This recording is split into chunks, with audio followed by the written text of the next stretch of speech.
Hello guys, എനിക്ക് രാഷ്ട്രീയമൊന്നുമില്ല, എനിക്കതിനെ പറ്റിയൊന്നും അറിയില്ല. എന്താണ് രാഷ്ട്രീയം കൊണ്ടുള്ള ഉപകാരം എന്നുള്ളതൊന്നും ഞാൻ മൈൻഡ് ചെയ്യലില്ല.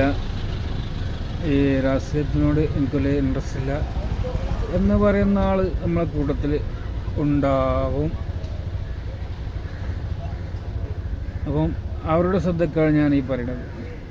അപ്പോൾ എന്താണ് അങ്ങനെ ആയാൽ സംഭവിക്കുക എന്ന് നമുക്ക് നോക്കാം.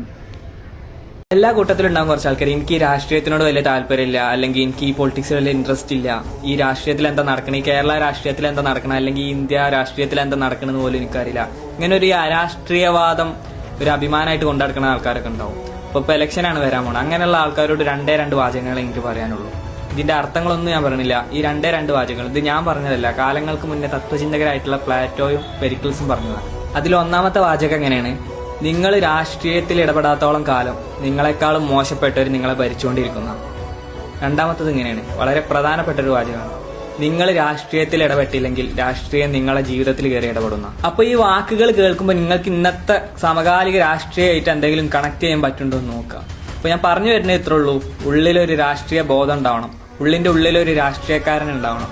തെറ്റേത് ശരിയേത് മനസ്സിലാക്കാൻ പറ്റുന്ന രാഷ്ട്രീയക്കാരൻ, തെറ്റിൽ നിന്ന് മാറിയിട്ട് ശരികളുടെ കൂടെ നിൽക്കുന്ന ഒരു രാഷ്ട്രീയക്കാരൻ.